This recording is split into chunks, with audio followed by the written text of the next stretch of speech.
You're aiming at the wrong wind, the old man said, his voice low and steady, but it cut through the chatter on the range like a clean line through static.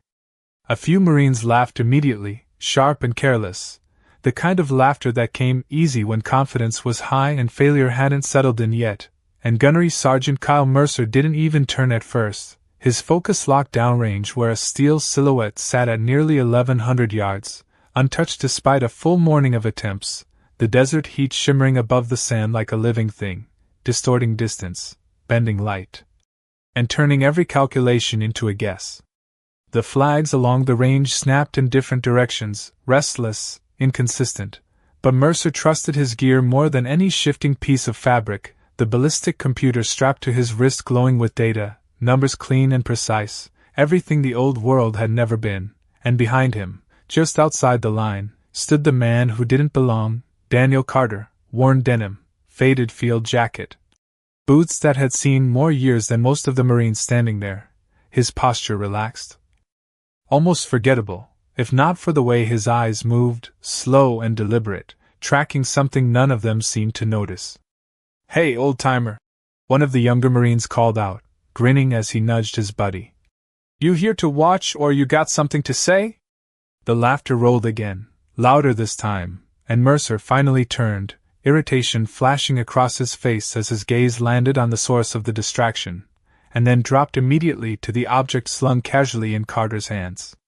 It was a rifle, but not one anyone there recognized, the body worn smooth with age, the lines unfamiliar, and the color unmistakable, a faded, sun-bleached orange that looked completely out of place among matte black precision weapons and carbon fiber stocks.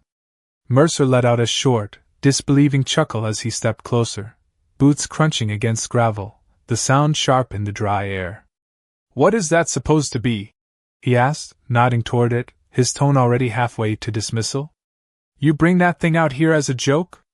A couple of Marines leaned in, curiosity mixing with amusement, one of them circling slightly to get a better look, shaking his head.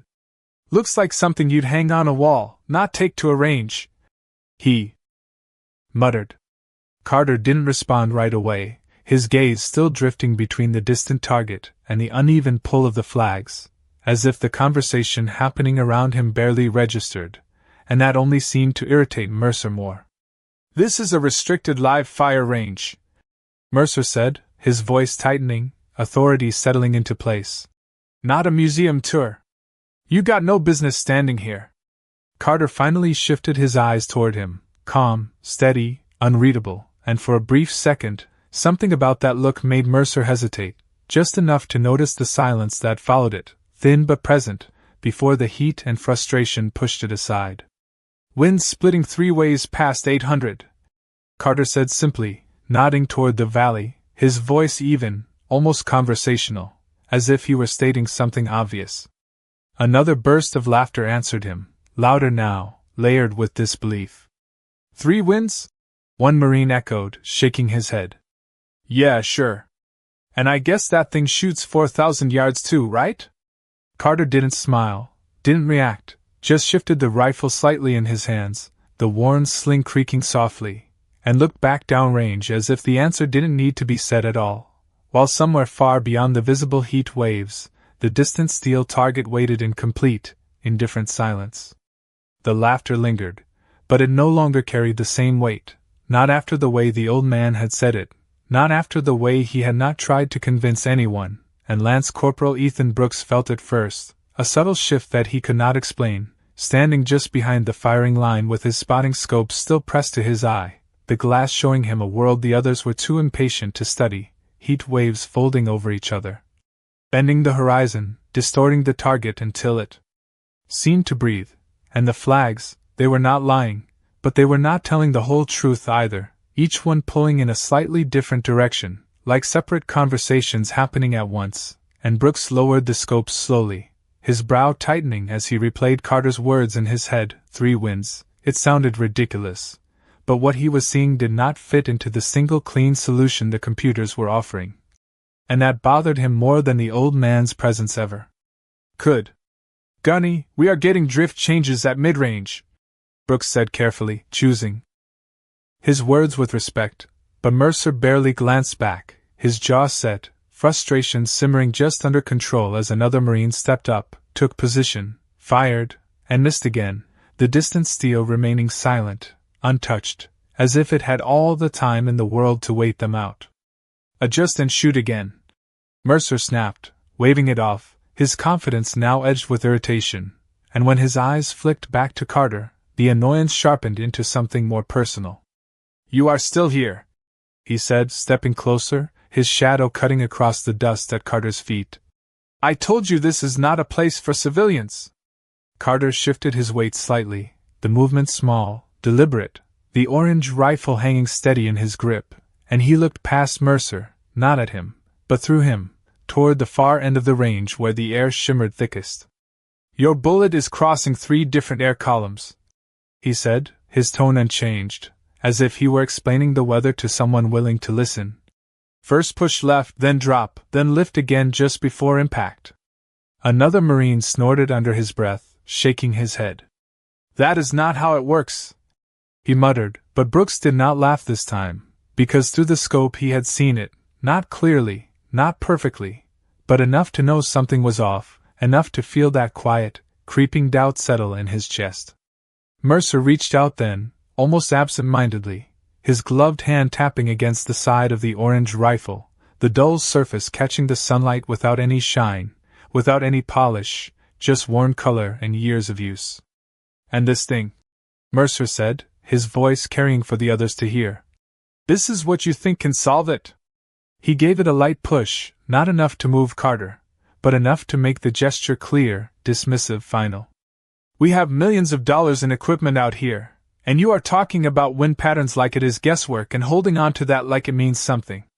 Carter's hand tightened just slightly on the rifle, not in anger, not in defense, but in recognition, and for a brief second, his eyes shifted downward to the worn surface, to a faint scratch near the stock that had long since lost its edges, and the sound of the range seemed to dull, the laughter fading, replaced by something older. Quieter, as if the heat itself had carried a memory with it, and when he looked back up, the calm in his expression had not changed, but there was weight behind it now, something that did not belong to this place or this moment. Brooks watched that change, small but undeniable, and a thought settled in his mind, uninvited but impossible to ignore, that maybe this was not a man out of place, but a man who had already seen everything this range was trying to teach, and learned it somewhere no one here had ever been. The range did not quiet down, but something in it shifted, not in volume, but in attention, like a room that had not yet realized it had started listening, and Gunnery Sergeant Mercer felt it even if he refused to acknowledge it, his posture tightening as he stepped closer, the distance between him and Carter now deliberate, controlled, a line being drawn. All right, Mercer said, his voice measured but edged, the kind of tone that came when patience was running thin but authority still held. You seem to have a lot of opinions for someone standing on the wrong side of the line. A few Marines chuckled, though softer this time, unsure, watching more than reacting, their earlier confidence dulled by repeated misses and something they could not quite name. Mercer gestured toward the firing position, the rifle racks, the equipment laid out with precision. You think you understand what is happening out there? He continued, nodding toward the distant target. Then show me. The words hung in the air for a moment, not an invitation, not really, more like a challenge dressed as one, and several heads turned immediately, interest snapping into place as tension replaced boredom. Brooks straightened slightly, his grip tightening around his spotting scope, his eyes moving between Mercer and Carter, sensing the shift before it fully landed. Carter did not respond right away, his gaze still fixed downrange, the wind tugging lightly at the edges of his jacket, the fabric moving in subtle, uneven patterns that mirrored what Brooks had been seeing through the glass, and when Carter finally looked back, it was not at Mercer's face, but at the line itself, at the ground, at the space where the Marines had been standing all morning, trying to force precision out of something that refused to behave. You are reading it from here, Carter said quietly, his voice steady, not defensive, not confrontational, simply stating what was. But it changes past the ridge. Mercer let out a short breath through his nose, half laugh, half dismissal, but he did not interrupt this time, and that alone was enough to pull the rest of the range into a tighter silence. "Take the shot, then," Mercer said, stepping aside just enough to make the space visible, to make the offer real, even if his tone suggested he expected nothing to come from it. "Let us see this three-wind theory in action." One of the younger Marines leaned in toward Brooks, whispering under his breath, "This is going to be good." But Brooks did not answer, his focus locked entirely on Carter now, on the way the old man moved, slow, deliberate, without hesitation, without any of the nervous adjustments that usually came before stepping onto a live firing line. Carter stepped forward, boots settling into the dust with a soft crunch, and the orange rifle came up into his hands not with force, not with show, but with familiarity, like something that belonged exactly where it was.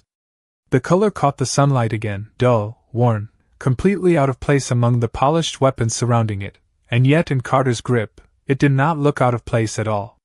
He paused at the edge of the firing position, not rushing, not responding to the eyes on him, and for a moment, the range seemed to stretch, the distance growing longer, heavier, as if the air itself had thickened with expectation.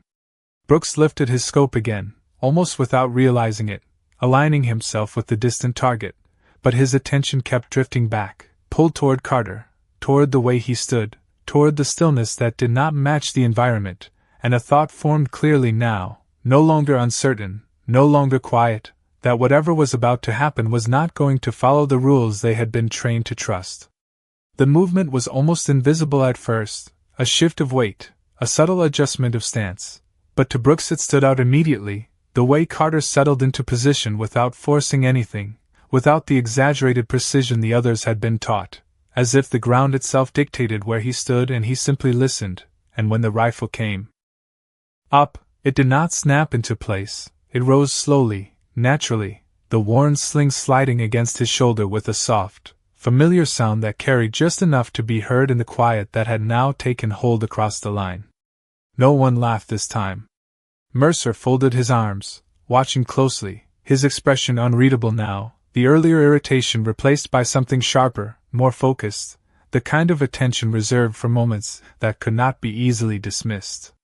Carter did not look through the scope immediately, his eyes scanning the range instead, not the target, but the space in between, the heat, the dust, the way the light bent and shifted over distance, and then he tilted his head slightly, just enough to feel the wind against his face, the faintest narrowing of his eyes suggesting he was tracking something deeper than direction alone.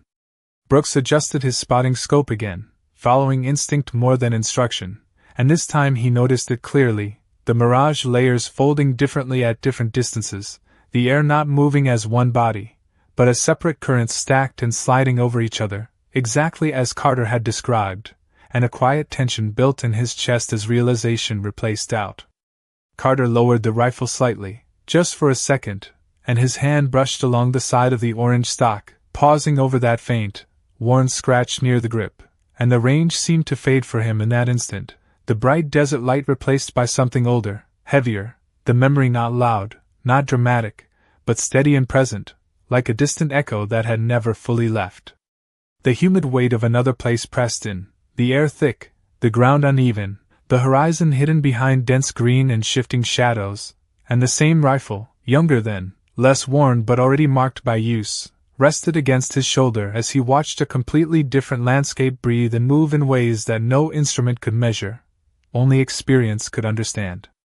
He remembered the stillness before a shot that could not be rushed, the patience it demanded, the way the world narrowed not to the target, but to everything between him and it, every invisible force that could push, pull, or bend the path, and when the memory passed, it left behind not nostalgia, not emotion, but clarity. Back on the range, Carter raised the rifle again, this time settling into position with finality, his movements minimal, efficient, nothing wasted, and his finger rested along the side, not yet on the trigger, his breathing slow, steady, controlled without effort. Brooks found himself holding his own breath without realizing it, his eye locked through the scope, tracking the distant steel that shimmered in and out of clarity, while around him, the Marines stood in an unusual silence, the kind that came when expectation replaced certainty. Mercer shifted slightly, just one step to the side, giving Carter a clear line without saying a word, and even that small gesture did not go unnoticed. Carter exhaled softly, the sound almost lost in the dry air, and the rifle remained perfectly still, not rigid, not tense, but balanced, as if it had settled into alignment with something deeper than the visible world.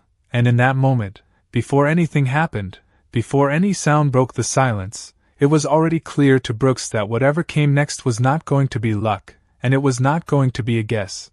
It was going to be the result of something they had all been missing. Time stretched in a way that did not match the clock, the heat hanging motionless above the range while Carter remained completely still, the rifle steady but not rigid, his breathing so controlled it seemed to disappear into the dry air, and Brooks could feel it, that strange compression of seconds into something heavier, something that demanded attention without asking for it. Through the scope, the target flickered, the mirage bending its edges, shifting it slightly left, then right, then back again, as if it refused to exist in a fixed place, and Brooks adjusted instinctively, tracking the distortion, watching the invisible currents move across distance in layers that overlapped but never fully aligned. Carter's finger moved then, not abruptly, not with force, but with quiet certainty, settling into position with the same calm precision as everything else he had done, and for a fraction of a moment, the entire range seemed to hold its breath with him. The sound that followed was not sharp or dramatic, not the kind that demanded attention, but clean, controlled, a single action released into the open air without excess, and then there was nothing, just silence returning immediately, as if the shot itself had already moved beyond them before anyone could react. Brooks kept his eye locked through the glass, his heart picking up as he tracked the space where the bullet would travel, not in a straight line, not through a single path, but through the shifting currents Carter had described, and he saw it, not the projectile itself, but the effect of its passage, the way the mirage folded slightly, the way the air seemed to ripple along a path that did not match any calculation he had seen that morning.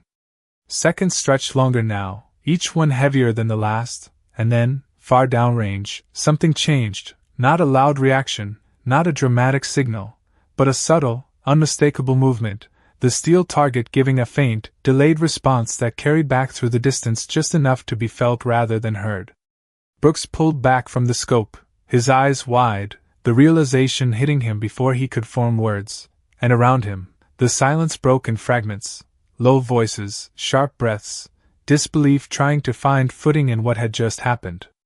One of the Marines stepped forward instinctively, as if getting closer might make more sense of it, while another shook his head slowly, eyes fixed on the distant target that no longer seemed unreachable. Mercer did not speak at first, his arms still crossed, but his posture had changed, the rigid confidence softened by something else, something closer to calculation, his gaze locked on Carter now, no longer dismissive, no longer casual. Carter, for his part, did not react at all, the rifle lowering slightly as if the action had already passed, his attention drifting back to the range itself, to the wind, to the same quiet observation he had held from the beginning, as though the shot had not been the point. Brooks swallowed, his grip tightening around the scope as a single thought pushed through the noise in his head, clear and undeniable, that what he had just witnessed was not chance, not a lucky alignment of conditions, but something deliberate, something repeatable, something built from a level of understanding none of them had been trained to reach, and somewhere behind him, almost unnoticed in the growing murmur, a radio crackled softly. A voice asking a question that had not been asked all day, not about the shot, but about the shooter. The radio crackle cut through the low murmur like a thin blade, sharp enough to pull attention without raising its volume, and Brooks turned instinctively toward the sound, watching as one of the range operators lifted a hand to his earpiece, his expression shifting from routine acknowledgement to something tighter, more focused. "Say again," the operator said quietly, stepping a few paces away from the group, his back half turned but not enough to hide the tension building in his posture. Around the firing line, the Marines were still reacting in fragments, some glancing back toward the target as if expecting it to change, others looking at Carter with a new kind of uncertainty, the earlier laughter now completely gone, replaced by a silence that felt heavier than before. Mercer did not move immediately, but his eyes tracked the operator, picking up on the change before anyone else said a word, and when he finally uncrossed his arms, it was slow, deliberate, as if recalibrating something internal. "What is it?" Mercer called out, his voice controlled, but no longer dismissive. The operator hesitated for just a second, then turned back, lowering his hand from the earpiece. "They are asking for confirmation on the shooter," he said, choosing his words carefully. "Command picked up the impact report." That shifted the air again, sharper this time, more defined, and Brooks felt it settle into place, the moment moving beyond the range itself into something larger, something that carried weight outside of their immediate circle. Mercer's gaze flicked back to Carter, studying him now with full attention, no trace of the earlier sarcasm left. "Confirmation," Mercer repeated, almost to himself, as if testing the word. Behind him, one of the Marines muttered under his breath, "It was just a shot." But even he did not sound convinced anymore. Carter stood exactly where he had been, the rifle resting low now, his grip relaxed, his posture unchanged, as if none of this had altered the situation for him at all, and that, more than anything, seemed to unsettle the others. Brooks stepped closer to the operator, lowering his voice. "What did they say exactly?" he asked, and the operator glanced at him briefly before answering. "They flagged the trajectory," he said. "Distance does not match standard engagement patterns, and the system wants a name." Brooks felt that land immediately, not as surprise, but as confirmation of what he already knew, and he turned back toward Carter, watching him with a clarity that had not been there before. Mercer took a step forward then, closing the distance again, but this time there was no challenge in it, no edge, just a controlled intent. "Sir," Mercer said, the word coming out differently now, not forced, not exaggerated, but real. "I am going to need your name." The range seemed to lean into that moment, every small sound fading again as attention narrowed, and Carter looked at Mercer, not with resistance, not with pride, but with the same steady calm he had carried from the beginning. For a brief second, the wind picked up again, shifting the flags in uneven directions, the desert reminding them all that nothing out there moved in a straight line, and Carter gave a slight nod, as if acknowledging something only he fully understood. "Daniel Carter," he said simply, his voice quiet but clear, and somewhere behind them, the radio came alive again, louder this time, urgent but controlled, repeating the name back with a tone that made it clear this moment was no longer confined to the range. The name did not echo loudly, but it carried, moving through the radio channel with a weight that changed its tone on the other end, and Brooks saw it immediately in the operator's face, the subtle tightening around the eyes, the shift from routine processing to recognition. "Stand by," the operator said into the mic, his voice lower now, more careful, as if every word needed to land correctly, and he turned slightly away again, listening, nodding once, then twice, before lowering the radio just enough to glance back at Carter with a look that no longer questioned why he was there. Around them, the Marines had gone completely still, not frozen, but attentive in a way that had nothing to do with orders and everything to do with understanding that something had just moved beyond their control. Mercer stood facing Carter, his posture no longer squared in challenge, but aligned in focus, and for the first time since the exchange began, there was no edge in his voice when he spoke. "Is there a rank or designation I should be aware of, sir?" Mercer asked, the formality settling naturally now, not forced, not exaggerated, just present. Carter did not answer immediately, his gaze drifting once more toward the far end of the range, toward the place where the shot had landed, as if that mattered more than anything being asked of him, and when he finally spoke, it was with the same quiet tone he had used from the beginning. "Not anymore," he said, simple, unadorned, and that answer did not clarify anything, but it did not need to, because behind them, the radio came alive again, this time louder, sharper, carrying a voice that did not belong to the range. "Confirm location and maintain position," the voice said, controlled but urgent. "Do not clear the individual, repeat, do not clear." The words settled over the group like a sudden drop in pressure, and Brooks felt his pulse shift with it, the realization locking into place that whatever Carter represented, it was now being recognized at a level none of them could see. One of the Marines shifted his footing, the gravel crunching under his boots sounding louder than it should have, and no one laughed, no one spoke over it, because the moment had changed completely. Mercer took a small step back, not retreating, but creating space, a subtle adjustment that carried more respect than any spoken apology, and his eyes remained on Carter, steady, measuring, no longer questioning. The operator lowered his hand from the radio again, his voice quieter when he spoke this time. "They are escalating this to command," he said, looking directly at Mercer. "And they want full accountability on who engaged that target." Brooks felt the words settle in his chest, heavy, undeniable, and he glanced once more at Carter, seeing him now not as an outsider, not as an interruption, but as something far more defined, something that had been underestimated in a way that no longer made sense.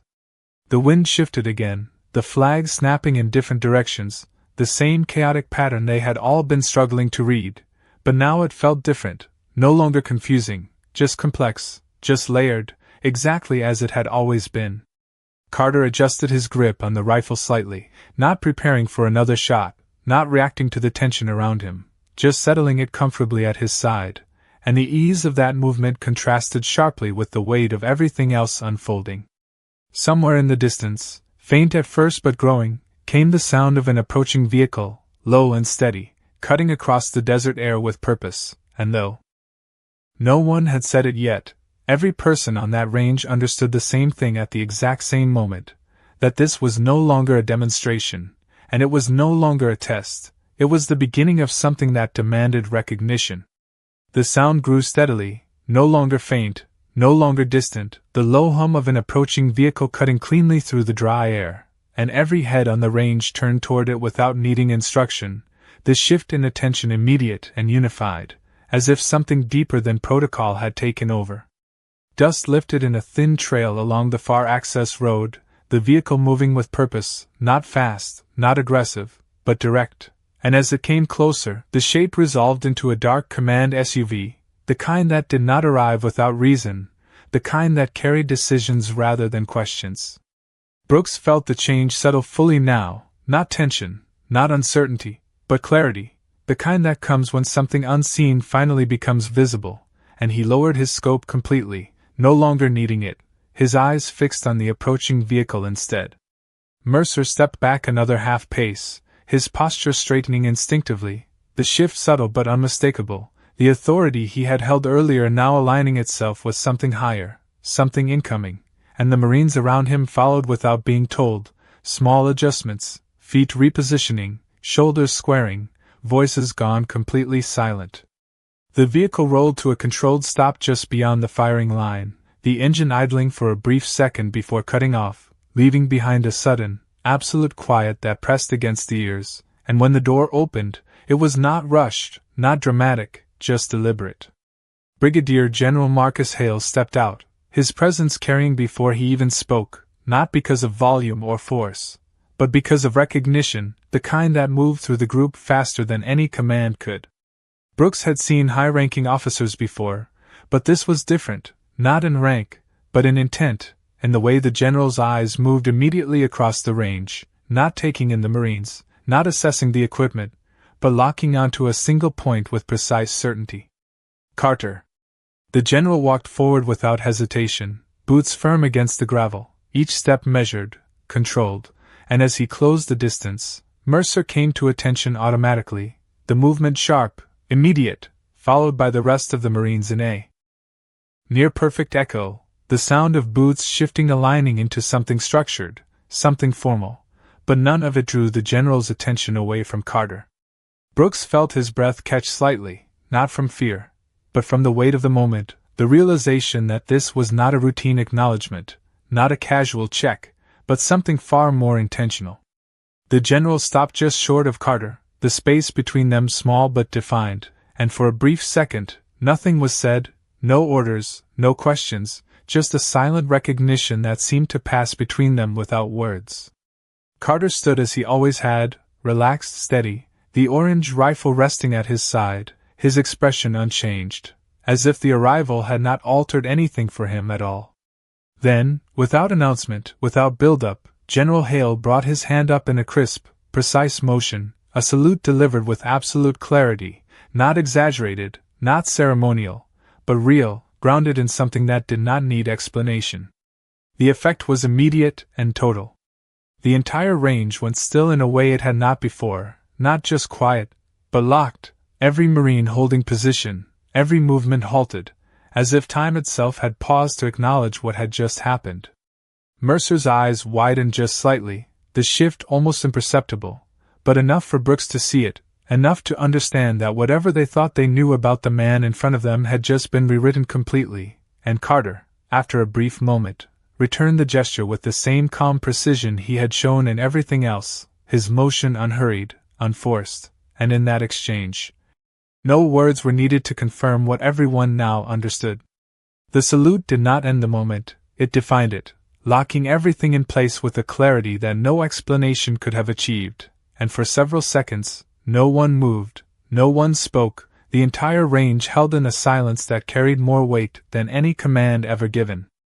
General Hale lowered his hand slowly, his eyes never leaving Carter, and when he spoke, his voice was calm, controlled, but carried an unmistakable respect that resonated through every Marine standing within earshot. "It has been a long time, sir," he said, not loudly, but clearly enough that the words settled across the line like a marker placed in history rather than conversation. Carter gave a slight nod, the motion minimal, almost private, yet fully acknowledged, and for a brief moment the two men stood there as if the years between them had folded into something smaller, something understood without being spoken.